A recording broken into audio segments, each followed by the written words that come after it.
Siapa yang dalam hatinya Allah dan Rasul cukup, maka Allah akan memberikannya kecukupan dari segala sesuatu.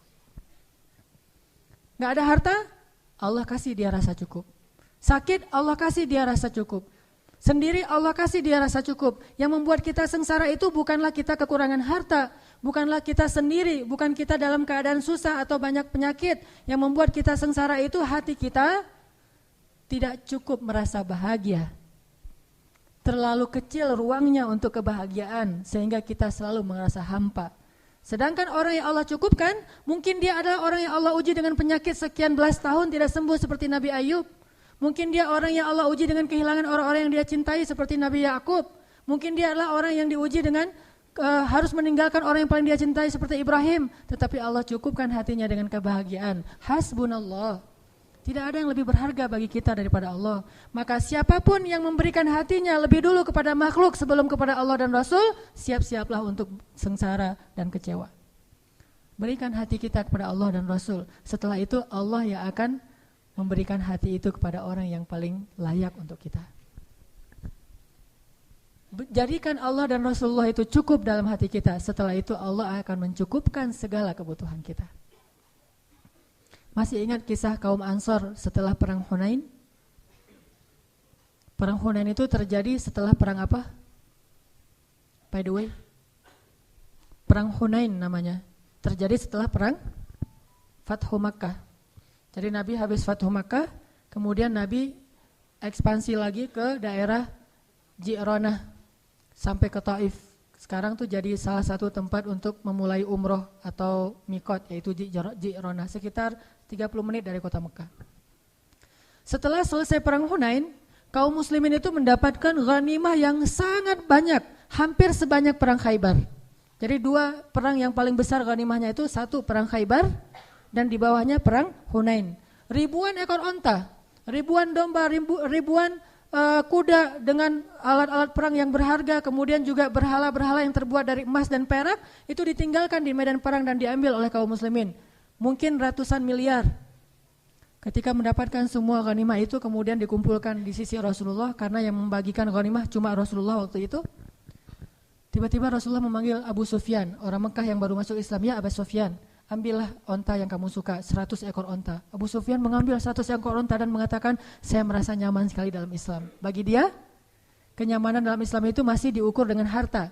Ini namanya mu'allaf, orang yang dibujuk hatinya dengan harta. Abu Sufyan senang membawa 100 ekor unta. Kata Rasulullah, cukup ya Abu Sufyan? Cukup ya Rasulullah, cuman kalau ada lebih boleh sih. Dikasih lagi 100 ekor unta, sampai Abu Sufyan mendapatkan lebih dari 200 ekor unta. Panggil lagi tokoh-tokoh Quraisy yang lain yang baru masuk Islam, dikasih lagi 100 ekor unta. Hampir semua orang Mekah itu mendapatkan unta yang lebih dari 10 ekor unta. Bahkan tokoh-tokohnya itu mendapatkan ratusan ekor unta. Setelah semuanya dibagi, ghanimah habis. Onta, domba, kuda, berhala yang terbuat dari emas dan perak dibagi semuanya kepada orang Mekah dan sedikit orang Muhajirin. Orang Ansor gak dapat apa-apa. Orang Ansor jangankan onta, ayam atau bebek aja gak dikasih. Coba, gak dapat apa-apa tuh. Batu akik, cincin batu akik aja gak dikasih. Padahal cincin batu akik itu banyak dari tubuh-tubuh orang-orang kafir yang terbunuh. Akhirnya ambil batu akik atau apa. Batu akik kan mahal tuh dulu. Wah, gak dapat apa-apa sama sekali. Sehingga akhirnya orang Ansor desas-desus, mulai komplain, mulai komen. Apa komplainnya? Rasulullah mah kalau udah ketemu dengan keluarganya lupa sama kita. Satu orang yang ngomong kayak gitu, yang lain bilang, benar gitu. Akhirnya semuanya juga, oh iya benar ya Rasulullah. Ini gara-gara satu orang nih, waswasah nih, yuwaswisu fi sudurin nas. Akhirnya yang lain juga ikut kayak gitu. Iya ya, saya nggak kepikiran sampai kayak gitu, ternyata Rasulullah bisaan ya, gitu-gitu. Akhirnya semuanya pada orang-orang Ansor desas-desus, mereka mengeluhkan ketidakadilan Rasulullah dalam membagi ghanimah. Sampai akhirnya desas-desus ini hampir membuat mereka demo gitu.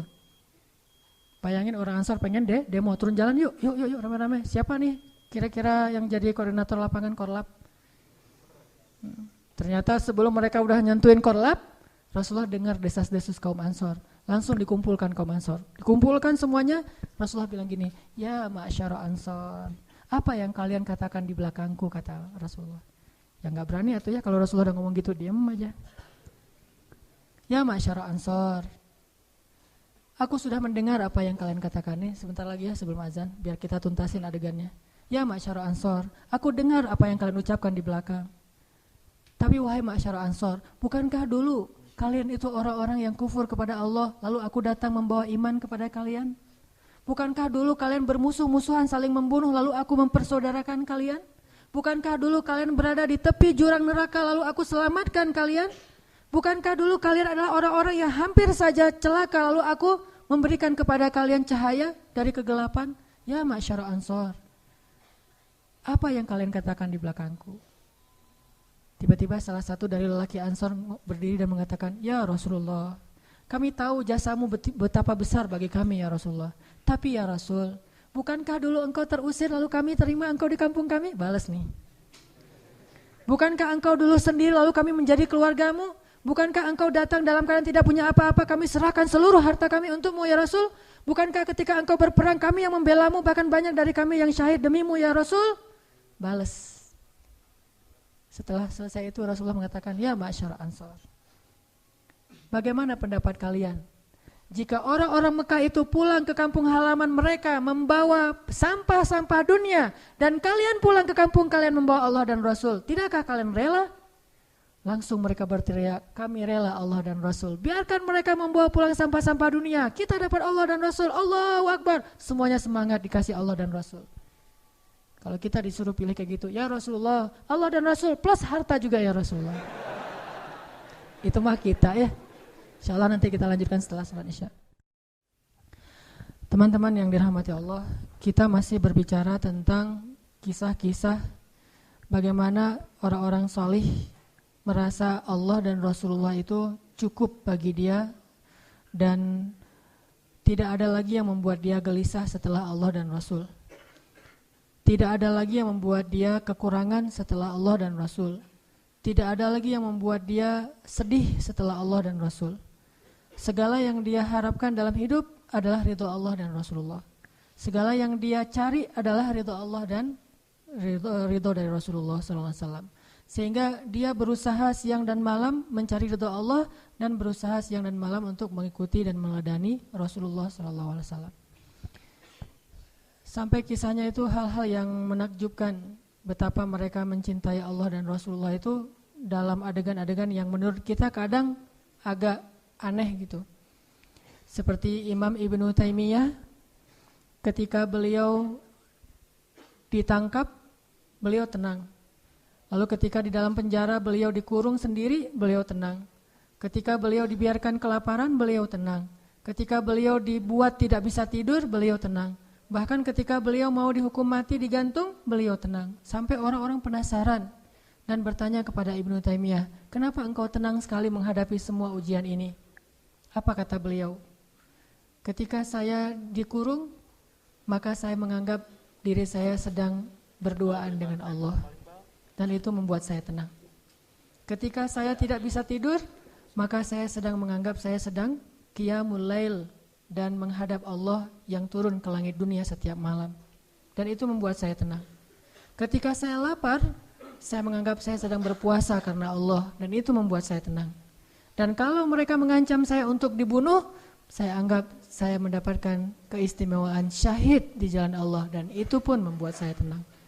Jadi tidak ada satupun masalah di dunia itu yang membuat dia gusar atau membuat dia panik, membuat dia putus asa, karena selalu dia merasa bersama Allah Subhanahu wa taala. Hasbunallah wa ni'mal wakil. Cukup bagi kita Allah. Teman-teman pernah enggak ngerasain kalau misalnya naik motor yang biasa pakai helm, sesekali naik motor jalan jauh enggak pakai helm, kira-kira ngerasa khawatir enggak? Hariwang enggak tuh? Hariwang kan? Hariwangnya bukan karena takut kecelakaan, takut ada razia.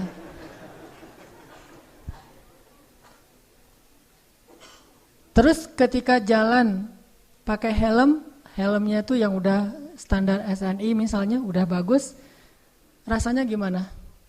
Merasa lebih tenang dengan pakai helm? Tawakalnya kepada helm. Jalan, mobil kita tuh ada asuransinya. dengan jalan dengan mobil tidak ada asuransinya secara normal, lebih nyaman yang mana? Yang ada asuransi. Perasaan tenang, perasaan cukup, perasaan tidak khawatir karena pakai helm, karena pakai asuransi, karena jalannya dengan seorang teman yang badannya gede misalnya. Jalan kita kemana gitu ya, ke tempat-tempat umum yang kadang-kadang kita nggak tahu ada orang macam-macam, tapi kita jalannya tuh bareng teman yang dia tuh sebutlah kolonel muda, pakai baju loreng, dia bawa pistol kemana-mana, jalan sama dia. Kita kan agak kebawa-bawa gaya-gaya dikit ya, soalnya ada teman. Begitu dia nggak ada, ciut langsung gitu. Kenapa bisa kayak gitu? Karena merasa tenang, cukup dengan ada orang-orang yang kita anggap bisa melindungi kita, dengan ada hal-hal yang bisa melindungi kita. Apakah kalau kita membaca doa ketika kita meninggalkan rumah kita ngerasa tenang seperti pakai helm? Kalau belum baca doa, astagfirullah, ternyata saya belum baca doa. Subhanalladzi sakhkhara lana hadza. Pas sudah selesai baca doa, udah tenang nih. Nyetirnya tenang nih. Kenapa? Udah baca doa.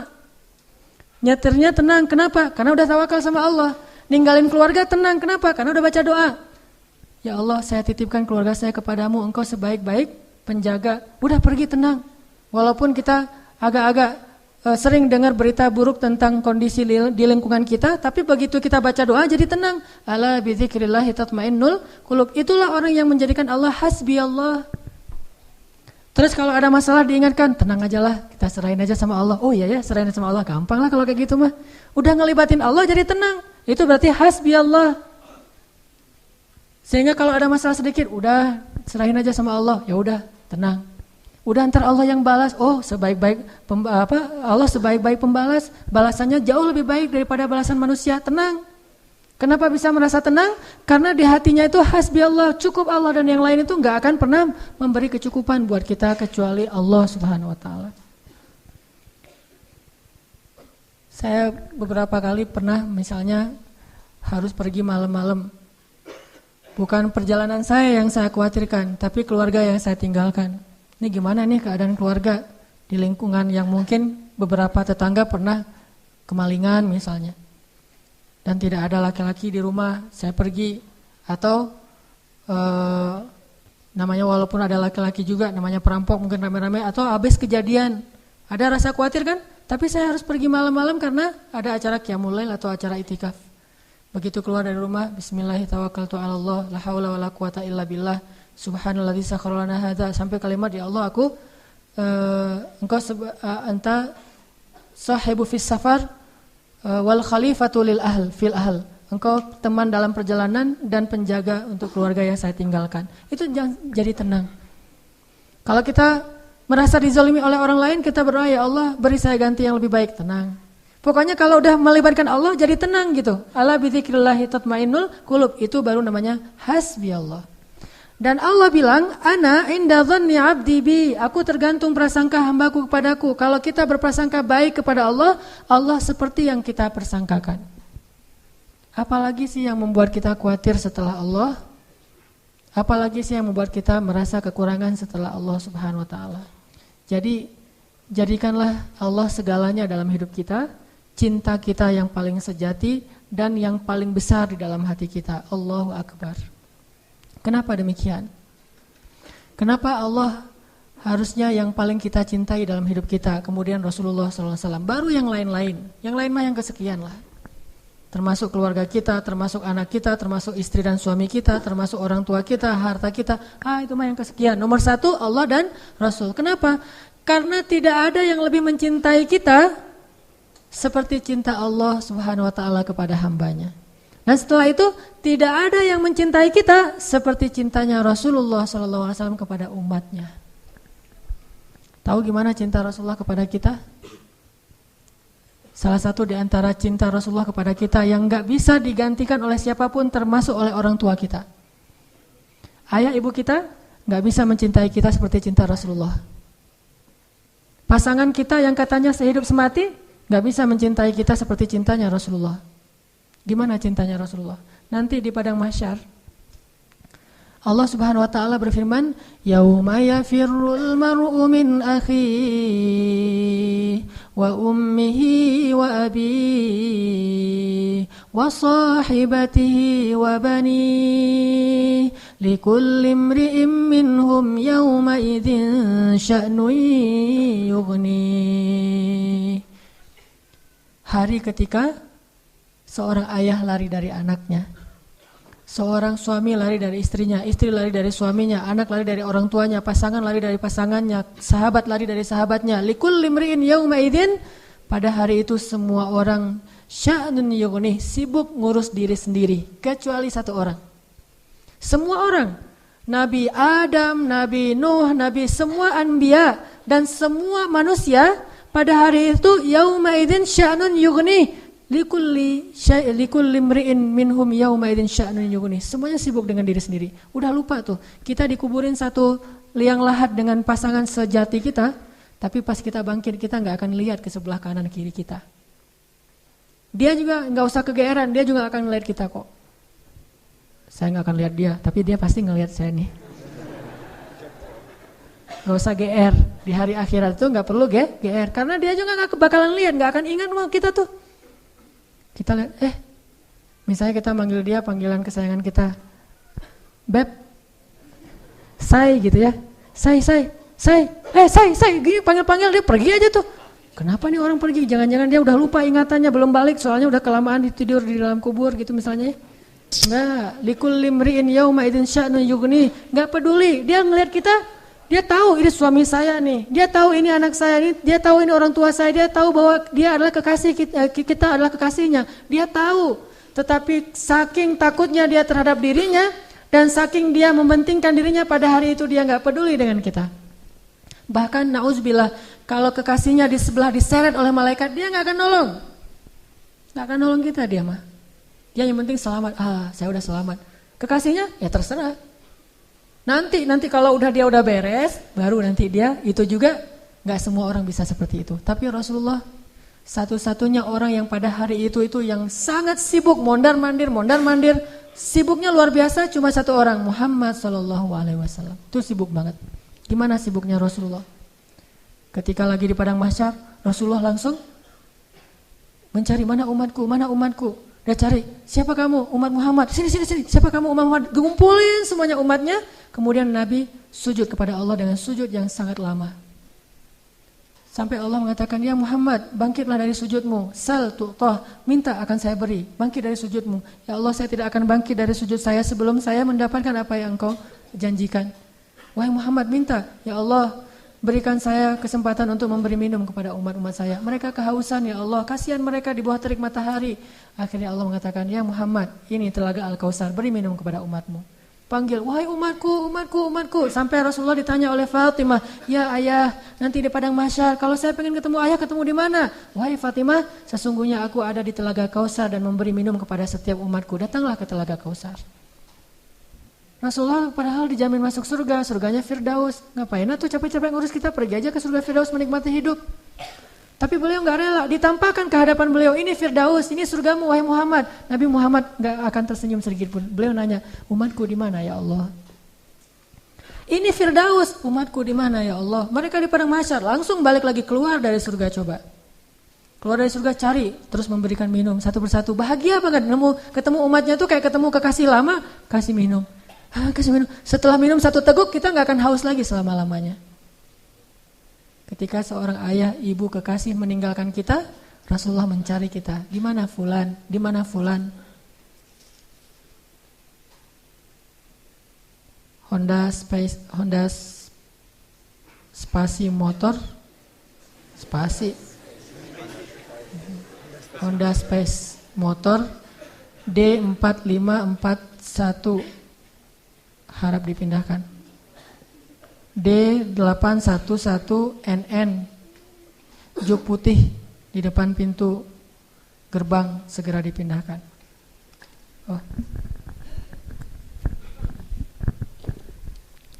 Cek. Tadi sampai di mana?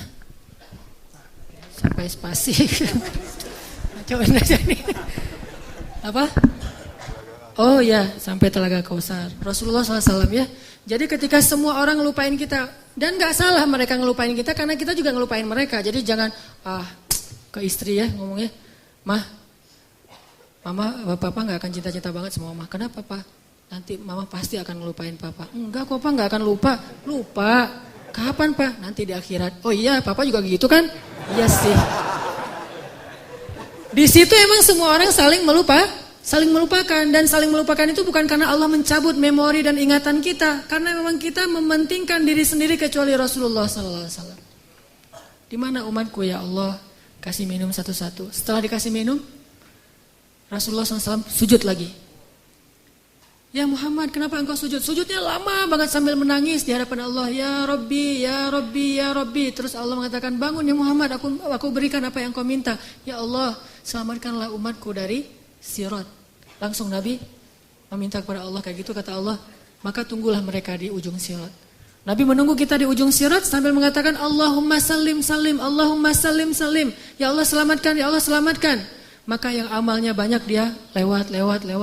Ada juga yang jatuh ke dalam neraka. Rasulullah ketika tahu umatnya masih banyak yang di dalam neraka, langsung sujud lagi di hadapan Allah. Sujud yang sangat lama. Allah mengatakan, ya Muhammad, bangkitlah dari sujudmu, apa yang kau inginkan? Ya Allah, selamatkanlah seseorang dari api neraka yang di dalam hatinya ada iman walaupun sekecil biji kurma.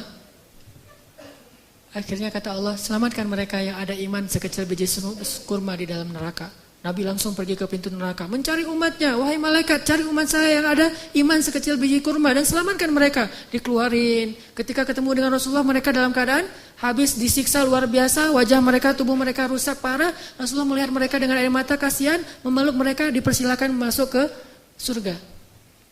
Setelah selesai, udah nggak ada lagi malaikat, udah nggak ada lagi. Balik lagi ke hadapan arasy Allah. Di bawah arasy Allah, Nabi sujud lagi yang lama. Dalam sujud lama itu kemudian Nabi menangis. Allah berkata, ya Muhammad, kenapa menangis? Ya Allah, selamatkanlah umat saya dari api neraka yang mereka di dalam hatinya ada iman sekecil biji jagung.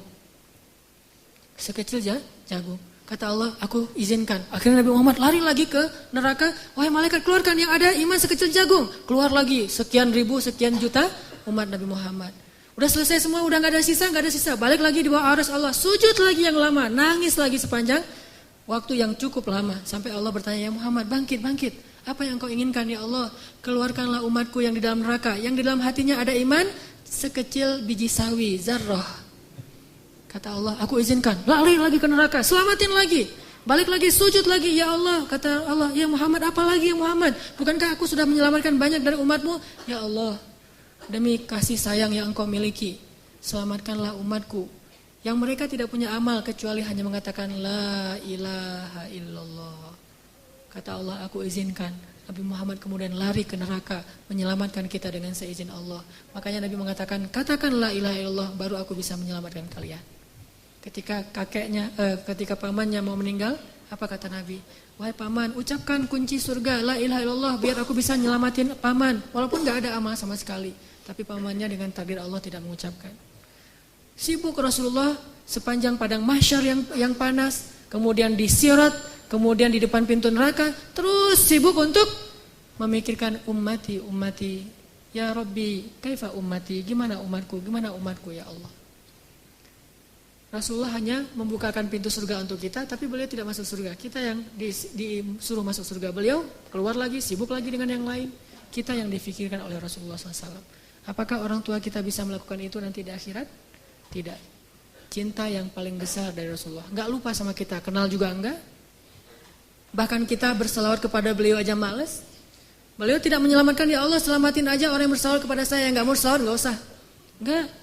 Yang ada iman sekecil zarrah, yang ada iman sekecil jagung, yang ada iman sekecil biji kurma. Enggak masalah, yang penting umatku ya Allah, selamatkan mereka. Sampai pernah orang kalau sakaratul maut itu kan sakitnya luar biasa ya. Dan kita tahu adegan sakaratul maut Rasulullah. Apa yang beliau panggil? Ummati. Umatku. Ketika beliau haji wada, apa yang beliau ucapkan? Sampaikan apa yang kalian dengar ini kepada umatku yang tidak mendengar. Kepada kaum muslimin yang tidak mendengar. Akhirnya riwayat itu sampai kepada kita. Terus mikirin kita. Hingga suatu hari Nabi lagi duduk bersama sahabat. Nabi bilang gini, wahai para sahabat, tahukah kalian siapa manusia yang paling dicintai oleh Allah? Dan aku juga mencintainya. Kata para sahabat, para nabi ya Rasul. Kata Rasul, kalau para nabi wajar dicintai oleh Allah. Mereka itu adalah utusan-utusan Allah. Mereka dapat wahyu dari Allah. Mereka langsung berbicara dengan Allah seperti Musa, wajar dicintai oleh Allah, tapi bukan itu maksud saya. Oh, kalau gitu para sahabat-sahabat Nabi seperti kami ya Rasul, kalau kalian bertemu dengan aku, wajar jika Allah mencintai kalian, wajar jika aku mencintai kalian karena kalian bertemu dengan aku. Dan kalian menjadi orang-orang yang langsung melihat mukjizatku, tapi ada yang lebih dicintai oleh Allah daripada kalian. Siapa ya Rasulullah? Mereka adalah umatku yang datang setelah kalian. Mereka tidak pernah melihat aku, tetapi mereka beriman kepadaku dan mencintaiku, mengikuti sunnahku. Aku rindu kepada mereka. Kalian adalah sahabat-sahabatku, tapi mereka adalah keluargaku, kata Rasulullah SAW. Kita ini dianggap keluarga Rasul, Ahlul Bait loh. Bukan kita yang ngaku-ngaku Rasulullah keluarga kita. Itu mah wajar banget, orang kita orang biasa, Rasulullah orang luar biasa. Tapi Rasulullah ngaku kita sebagai keluarganya. Padahal Rasulullah tahu enggak semua dari kita itu setia kepada beliau. Yang marah ketika nama beliau dicoreng, yang marah ketika tentang beliau itu diselewengkan, yang marah ketika beliau dihina. Enggak semua dari kita punya kesetiaan yang besar kepada beliau, tapi beliau menganggap kita keluarganya. Beliau rela menghabiskan hidupnya dalam kesusahan demi supaya hidayah ini sampai kepada kita. Siapa sih yang mau susah payah untuk kita kalau bukan karena mencintai kita? Siang malam hartanya habis, dihina, dicela, diusir dari kampung halamannya. Apa yang beliau harapkan? Supaya hidayah ini sampai kepada seluruh manusia. Itu yang paling beliau harapkan. Sampai pernah Rasulullah lagi duduk lewat seorang orang Bani Israel lagi menggotong jenazah gitu. Rasulullah nangis. Lalu para sahabat bertanya, ya Rasulullah, kenapa engkau menangis? Kan yang meninggal itu bukan muslim tapi Bani Israel. Kata Rasulullah, saya menangis karena saya belum sempat mendakwahi dia sehingga dia mati dalam keadaan kufur. Saking cintanya Rasulullah kepada umatnya. Dan bahkan dengan seizin Allah, Rasulullah SAW sering berdoa untuk kita. Di antara doa-doa yang sering beliau ucapkan di malam hari ketika beliau tahajud. Beliau kalau tahajud itu bukan ngedoain diri sendiri, Allah masukkan saya ke surga, bukan. Justru itu Allah menjaminkan itu kepada beliau karena beliau sering mendoakan kita. Ya Allah umatku di Palestina, ya Allah umatku di Syam, ya Allah umatku di Yaman dan yang mengikuti arah Yaman dan seterusnya sampai ke kita. Semuanya didoakan di dalam solat malamnya Rasulullah SAW. Sehingga akhirnya hidayah ini sampai kepada kita. Ini baru Rasulullah, belum lagi cinta Allah kepada kita.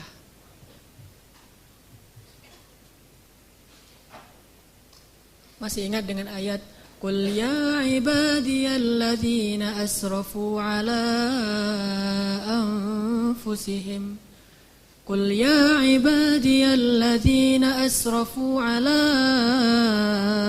anfusihim La taqnatu min rahmatillah. Allah berfirman kepada orang-orang yang banyak dosa seperti kita, yang pernah berzina, yang pernah minum khamar, yang mungkin pernah membunuh, yang pernah makan riba, yang pernah mengambil hak orang lain secara tidak benar, yang pernah melakukan dosa diam-diam, yang pernah ragu sama Allah, yang pernah diam-diam menuduh Allah dengan tuduhan-tuduhan yang gak pantas kepada Allah, yang banyak dosa, yang kotor, hina, dina. Allah bilang, ya ibadi, hambaku gitu. Lembutnya panggilan Allah kepada kita. Allah gak menganggap, wahai manusia, wahai pendosa, wahai orang yang hina. Enggak, Allah bilang, Qul ya ibadiyalladzina asrafu ala anfusihim. Bilang kepada hamba-hambaku yang banyak dosa. Tapi Allah gak bilang yang banyak dosa, yang melampaui batas terhadap dirinya. Lembut sekali bahasa Allah. Udah banyak dosa, Allah masih memanggil kita hamba. Sama kayak seorang ibu, anaknya udah durhaka siang malam kepada ibunya, ibunya masih memanggil kepada anaknya, anakku gitu. Gak marah sama sekali. Bahkan ketika kita melakukan dosa, diam-diam di malam hari, tidak ada yang melihat kecuali Allah, kemudian cuma satu malaikat yang mencatat. Allah Subhanahu wa ta'ala berbisik kepada malaikat itu, jangan catat dulu, mungkin besok dia akan bertobat. Dan jangan kabarkan ini kepada malaikat yang lain. Allah kalau kita buat dosa diam-diam, Allah tutupi aib kita, gak mau ngasih tahu kepada yang lain. Tapi begitu kita taubat, Allah langsung mengatakan, wahai para malaikat, lihat hambaku itu, dia bertaubat. Giliran kita beramal soleh, Allah umumkan. Giliran kita buat dosa, Allah diam aja. Allah ngelihat, Allah maha syahid, maha alim, maha khabir. Allah menyaksikan yang kita lakukan di malam hari. Allah ngelihat hambaku. Ketika Allah melihat hambaku, Allah kasihan sama kita. Kenapa engkau melakukan itu wahai hambaku? Malaikat mau catat, wahai malaikat tunggu dulu ya. Besok dia mau bertobat mungkin. Dan Allah nggak akan manggil, malaikat semuanya lihat nih hambaku lagi berbuat dosa. Enggak, ditutup ya aib kita. Besok ditunggu sehari. Oh, malaikat, ya Allah nih udah besok nih. Ntar dulu, ntar malam mungkin dia tobat. Allah membuka pintu tobat untuk dosa siang hari di malam hari. Allah buka pintu tobat di malam hari untuk dosa di siang hari dan membuka pintu tobat di siang hari untuk orang yang berdosa di malam hari. Oh tunggu nanti malam dia mungkin bertobat. Udah malam, ya Allah dia udah tidur. Mungkin bentar lagi dia bangun, nggak bangun juga. 24 jam Allah nunggu kita. Nggak boleh catat dulu. Hari pertama nggak bertobat, nggak datang kepada Allah. Tunggu nanti hari Jumat. Siapa tahu pas hari Jumat dia datang bertobat kepadaku. Allah tunggu di pintu masjid. Mana hambaku yang itu nggak datang-datang. Allahu Akbar, Allahu Akbar. Kita masih sibuk di rumah. Kita sibuk di pasar, kita sibuk bekerja, kita menunda-nunda, alasannya kita macet di jalan. Allah tunggu kita di masjid. Gimana? Di depan mihrab. Begitu imam mau naik ke atas mimbar, Allah, mana hambaku, kayak seorang yang mencari kekasihnya yang hilang. Nggak datang juga, ya udah malaikat tunggu Jumat yang akan datang. Ya Allah, ini udah berapa puluh Jumat, tunggu Ramadan. Ya ayyuhalladzina amanu kutiba alaikumusiyam. Allah tunggu di langit dunia. Ini Ramadan, mudah-mudahan hambaku datang. Nggak datang juga, Allah tunggu. Oh siapa tahu nanti dia akan datang kalau nanti dia sudah menikah. Udah nikah belum datang juga. Ya udah deh, wahai malaikat, kasihan nanti daripada hambaku nggak sadar, kasih dia sedikit masalah. Allah kasih masalah buat kita karena Allah pengen banget ngampunin dosa-dosa kita. Allah ngasih kita musibah karena Allah pengen banget ngelihat kita datang menangis, lalu Allah Subhanahu wa taala akan menyambut kita dengan kasih sayangnya. Halumu ilayya ya abdi. Datang ke sini wahai hamba-hambaku. Kasih masalah dikit. Enggak datang juga. Terus kata Allah, malaikat jangan catat dulu. Kenapa ya Allah? Siapa tahu nanti di akhir hayatnya dia balik kepadaku. Tunggu sama Allah tuh.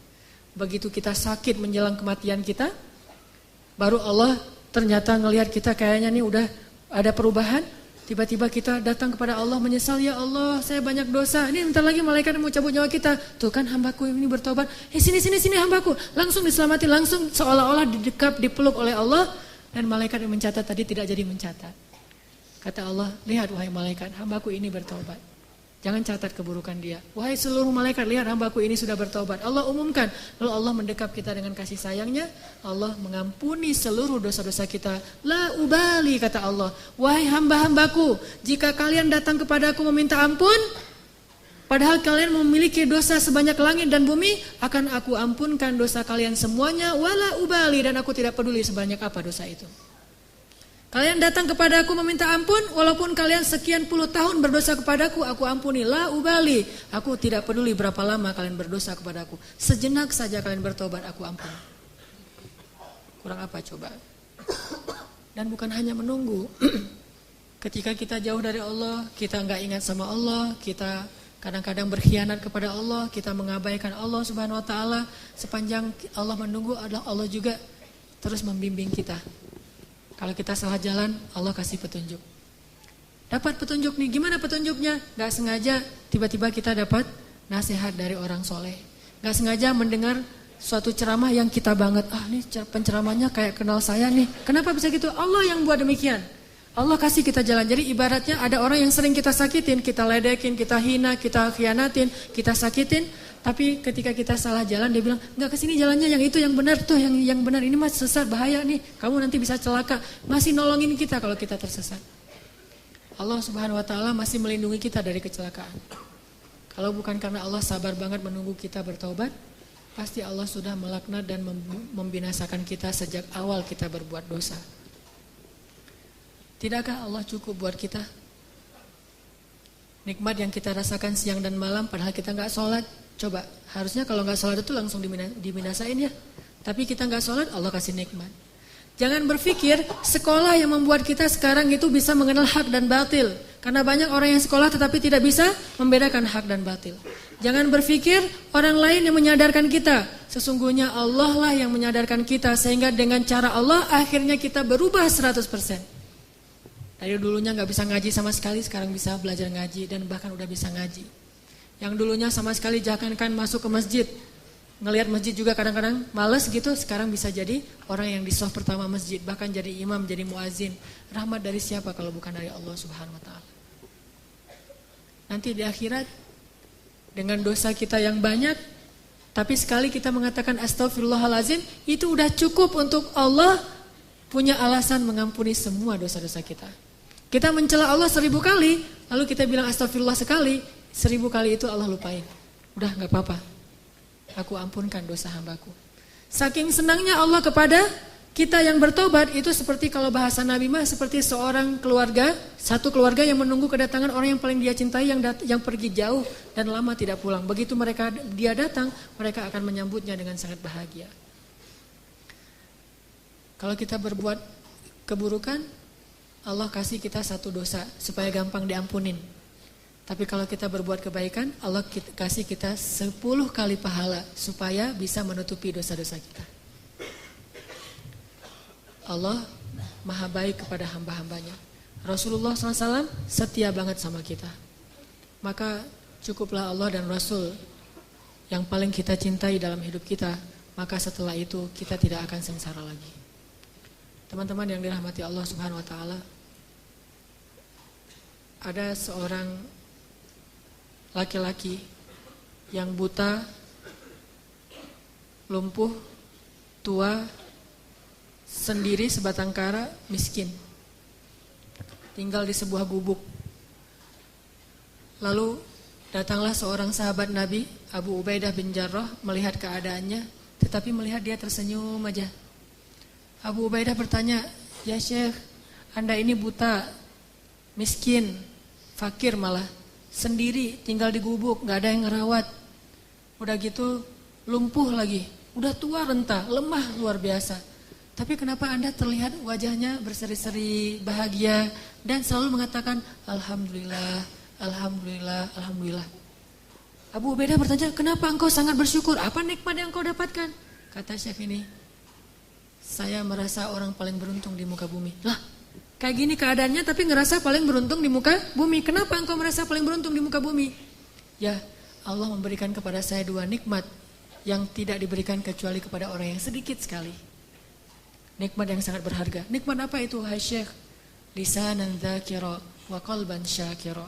Allah berikan kepada saya 2 nikmat, yaitu lisan yang senantiasa bisa terus berzikir dan hati yang selalu bisa bersyukur. Dan saya merasa sangat bahagia dengan 2 nikmat itu. Lisan yang terus berzikir, hati yang terus bersyukur. Dan itu sudah cukup buat saya. Artinya apa? Orang kalau sudah menjadikan Allah segalanya dalam hidupnya, bisa menyebut nama Allah aja, bisa mensyukuri nikmat Allah yang walaupun kalau dilihat orang lain tidak ada nikmatnya, kecuali yaitu lisan yang bisa berzikir, itu udah membahagiakan. Gimana dengan kita yang bukan orang tua, bukan orang miskin, bukan orang fakir, bukan sebatang kara, bukan orang buta.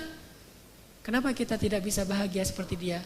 Karena kita tidak menjadikan Allah segalanya dan cukup di dalam hati kita. Karena Allah tidak segalanya dan cukup dalam hati kita. Padahal kalau kita libatkan Allah dalam hidup kita, Allah akan selesaikan semua urusan kita. Masih ingat kisah 2 orang yang saling berhutang tapi pakai nama Allah? Kita mah kalau berhutang pakai apa?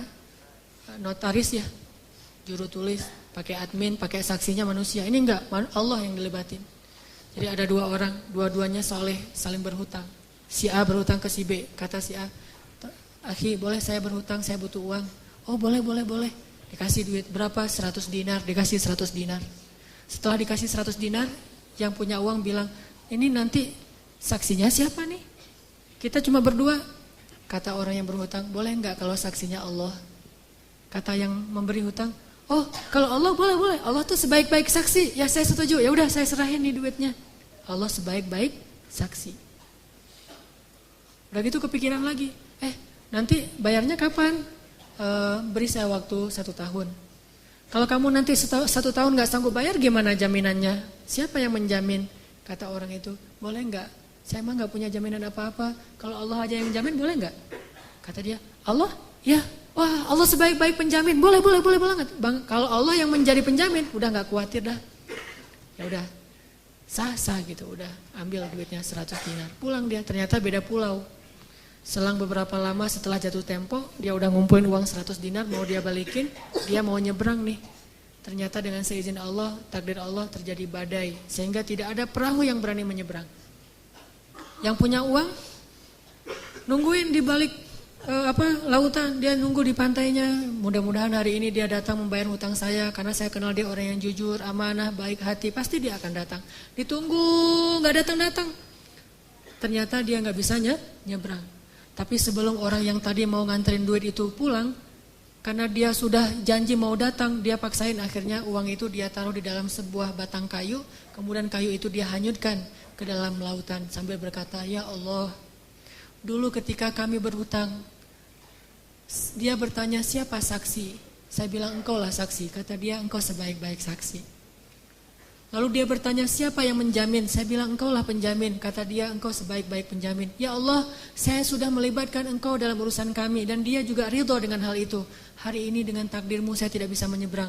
Mudah-mudahan dengan saya mengirimkan uang lewat sebatang kayu ini engkau menyampaikan kepada orang itu, karena engkau sebaik-baik saksi dan sebaik-baik penjamin." Dihanyutkan, bismillah tawakkaltu 'ala Allah. Orang yang nunggu di seberang, karena udah sore akhirnya dia pulang. Sebelum dia pulang dia lihat ada sebatang kayu yang terapung-apung, dia ambil untuk jadi kayu bakar di rumahnya untuk menghangatkan tubuh. Pas dia belah di rumahnya, dia temukan bungkusan dan dia buka, ada uang 100 dinar.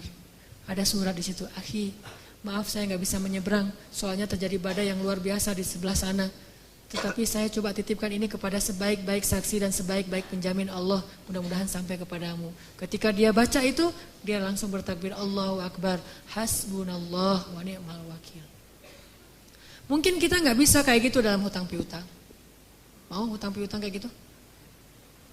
Kita datang ke salah satu finance, "Pak, saya mau kredit motor." "Oh ya Mas, silakan kredit motor nih, ada beberapa produk nih dari kita nih yang setahun, 2 tahun, 3 tahun. "Oh boleh, saya mah 3 tahun aja biar gampang gitu." "Oh ya. Jaminannya apa? Ada BPKB atau apa gitu? Atau slip gaji atau apa?" "Boleh nggak Allah aja yang jadi jaminannya?" Ada yang mau kayak gitu? Kenapa nggak mau? Karena Allah tidak cukup buat kita. Mungkin cukup buat kita, tidak cukup buat orang yang berhutang.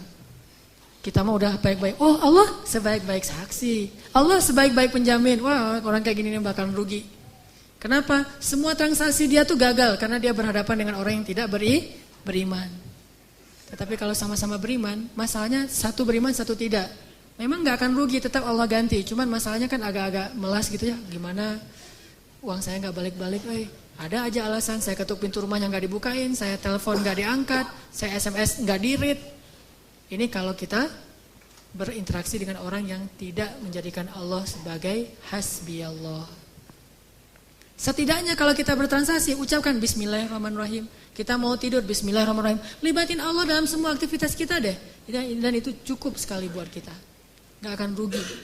Satu-satunya nama yang kalau kita ucapkan itu gak rugi adalah nama Allah. Kita nyebutin nama ibu, kadang gak ngaruh. Tapi kalau kita nyebut nama Allah subhanahu wa ta'ala, itu luar biasa buat kita. Bahkan orang yang ahli maksiat pun kalau nyebut nama Allah, Allah selamatkan. Sedikit aja kita nyebut nama Allah, Allah udah langsung mengubah takdir untuk kita. Masih ingat kisah orang laki-laki di zaman Nabi Musa? Nabi Musa tanya kepada Allah, "Ya Allah, siapakah orang yang paling rendah nilainya di matamu di antara umatku?" Kata Allah, "Itu laki-laki yang kalau sholat paling belakang." Cari sama Nabi Musa, "Oh itu yang masbuk permanen." Jadi istiqomah banget untuk masbuk. Asal sholat pasti masbuk. Dan masbuknya itu bukan masbuk rakaat kedua, masbuk salam. Pasti tahiyat terakhir aja dia datang tuh. Kalau sholat Jumat duduk paling belakang deket teras atau di teras. Giliran selesai salam yang paling duluan bunyiin kendaraan. Yang pertama nyalain motor. Pulang duluan gitu. Itu tuh yang paling rendah nilainya di mataku di antara umatmu. Oh itu si kakek-kakek buta masbuk terus. Nabi Musa memandangnya sebelah mata. Ini orang pasti ini munafik, pasti ini nggak ada nilainya di apa, pasti dia nggak akan masuk surga. Terus diperhatikan nggak ada perubahan. Sampai suatu saat Nabi Musa ngepoin dia, mana dia kok nggak datang? Ternyata pas ditanya dia udah meninggal dunia. Makanya nggak datang lagi. Udah nggak istiqomah sekarang masbuknya, karena udah meninggal. Is dead lah ya. Nabi Musa tanya ke Allah, "Ya Allah, Gimana keadaan orang itu di akhirat? Apakah dia masuk surga atau neraka? Kata Allah, ya Musa, dia itu udah masuk surga. Nabi Musa kaget, hah? Gimana ceritanya ya Allah dia masuk surga? Bukannya dia gak punya amal sama sekali, sholatnya juga males-malesan, datang ke masjid selalu telat. Kata Allah, ya Musa, tahukah kamu? Suatu hari sebelum dia meninggal, hari terakhir dia sholat dan masbuk, tetap masbuk. Hari terakhir dia sholat, masbuk.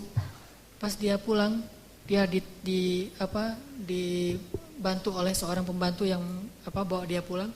Di tengah jalan dia bertanya kepada pembantunya, kita sekarang lagi di mana nih? Kalau dalam riwayat yang lain mengatakan dia kesasar, nggak ada pembantu, kesasar sampai ke tengah lapangan, tanah yang lapang, ketemu orang, dia tanya, mas, saya ini lagi di mana nih? Orang buta. Orang itu mengatakan, bapak lagi ada di sebuah tanah yang luas, tanah yang lapang. Kata dia, enggak, rahmat Allah lebih lapang. Rahmat Allah lebih luas. Cuma itu doang kata-kata dia tuh. Wahai Musa, dia mengatakan rahmatku lebih luas. Dan memang rahmatku luas, wahai Musa. Maka dengan itu, aku ubah takdirnya. Sesungguhnya rahmatku mendahului takdir. Sesungguhnya rahmatku lebih besar daripada kemarahanku. Allah marah sama pembuat dosa. Tapi begitu pembuat dosa ngelirik ke langit dikit aja, Allah langsung perhatiin ada apa gitu. Allah udah langsung, kalau bahasa kita mah kayak kegeeran gitu. Padahal Allah itu maha mulia, gak perlu GR. Tapi Allah saking perhatiannya sama kita, begitu kita ngelirik ke langit sedikit, wahai hambaku pengen berdoa, pas kita bilang astagfirullahaladzim, langsung dihapuskan dosa-dosa kita. Sesungguhnya rahmat Allah, kasih sayang Allah lebih luas daripada kemarahannya. Itulah kenapa kita harus menjadikan Allah segalanya dalam hati kita. Hasbiyallah wa ni'mal wakil. Mudah-mudahan ini bisa menyemangati kita dalam hidup kita. Pokoknya kalau belum udah pakai helm, udah pakai jaket yang tebal, udah pakai sepatu yang benar-benar udah kayak orang naik Harley gitu ya. Padahal naiknya bebek gitu, tapi udah kayak orang naik Harley. Udah lengkap tuh pakaiannya. Jangan pernah merasa aman sebelum mengatakan Bismillahirrahmanirrahim. Udah ikhtiar ini, ikhtiar itu. Jangan pernah merasa cukup sebelum mengatakan Tawakkaltu 'alallah. Pokoknya kalau belum ngelibatin Allah, belum selesai. Kalau udah ngelibatin Allah, yang lain belum selesai, insya Allah Allah selesaikan. Allah cukupkan. Allah berikan jalan keluar untuk kita. Wa may yattaqillaha yaj'al lahu makhraja. Itulah modal hidup kita. Mudah-mudahan itu bisa menjadi obat hati kita. Mudah-mudahan juga menjadi solusi dalam masalah-masalah kita. Marilah kita tutup dengan sama-sama berdoa. Semoga Allah memberi kita hidayah dan menyayangi kita sebagaimana Allah menyayangi para anbiya dan orang-orang soleh. A'udzu billahi minasy syaithanir rajim. Bismillahirrahmanirrahim. Alhamdulillahi rabbil alamin. حمدا يوافي نعمه ويكافئ مزيدا يا ربنا لك الحمد كما ينبغي لجلال وجهك الكريم وعظيم سلطانك اللهم صل وسلم وبارك على سيدنا محمد وعلى آله وصحبه أجمعين رضينا بالله